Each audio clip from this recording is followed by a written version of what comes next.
ভেনেজুয়েলার পর কোন কোন দেশকে টার্গেট করতে পারেন মার্কিন প্রেসিডেন্ট ডোনাল্ড ট্রাম্প?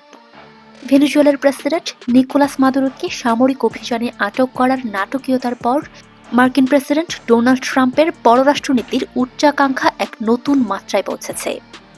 1823 সালের ঐতিহাসিক মনরো ডক্ট্রিন এর আদলে তিনি নিজের নতুন দর্শন মনরো ডক্ট্রিন ঘোষণা করেছেন, যার লক্ষ্য পশ্চিম গোলার্ধে যুক্তরাষ্ট্রের একক আধিপত্য নিশ্চিত করা। এই নীতির অংশ হিসেবে ভেনেজুয়েলার পর এখন বিশ্বের আরও 5টি দেশ বা অঞ্চল ট্রাম্পের বিশেষ নজরে রয়েছে বলে আভাস পাওয়া যাচ্ছে। এর মধ্যে প্রথমে রয়েছে গ্রিনল্যান্ড।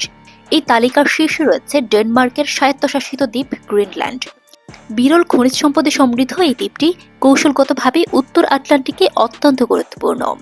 ট্রাম্প দাবি করেছেন জাতীয় নিরাপত্তার স্বার্থে গ্রিনল্যান্ড দখল করা প্রয়োজন, কারণ সেখানে রুশ ও চীনা জাহাজের আনাগোনা বেড়ে গেছে।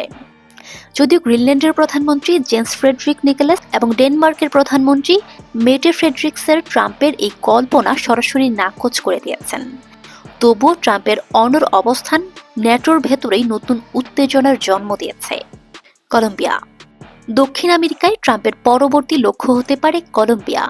ভেনেজুয়েলার অভিযানের পরপরই ট্রাম্প কলম্বিয়ার বামপন্থী প্রেসিডেন্ট গোস্তাভো পেট্রোকে সতর্ক করে নিজের নিরাপত্তা নিয়ে ভাবতে বলেছেন। ট্রাম্পের অভিযোগ, পেট্রো একজন অসুস্থ মানুষ, যিনি যুক্তরাষ্ট্রে মাদক পাচারে সহায়তা করেছেন। কলম্বিয়া সামরিক অভিযানে চালানোর সম্ভাবনা নিয়ে প্রশ্ন করা হলে ট্রাম্প ইতিবাচক সাড়া দিয়েছেন, যা দীর্ঘদিনের মিত্র এই দেশের মধ্যে চরম কূটনৈতিক বৈরিতার সৃষ্টি করেছে। ইরান। মধ্যপ্রাচ্যে ট্রাম্পের নিশানা রয়েছে ইরান।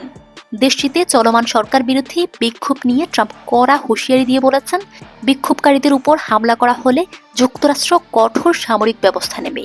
ইসরায়েলি প্রেসিডেন্ট বেনিয়ামিন নেতানিয়াহুর সঙ্গে বৈঠকের পর ইরানের পারমাণবিক স্থাপনায় নতুন করে হামলার সম্ভাবনাও উড়িয়ে দিচ্ছেন না বিশ্লেষকরা। মেক্সিকো। আবারও প্রতিবেশী দেশ মেক্সিকো সীমান্ত দিয়ে মাদক ও অভিবাসী প্রবাহ ঠেকাতে ট্রাম্প আরও কঠোর হওয়ার ইঙ্গিত দিয়েছেন।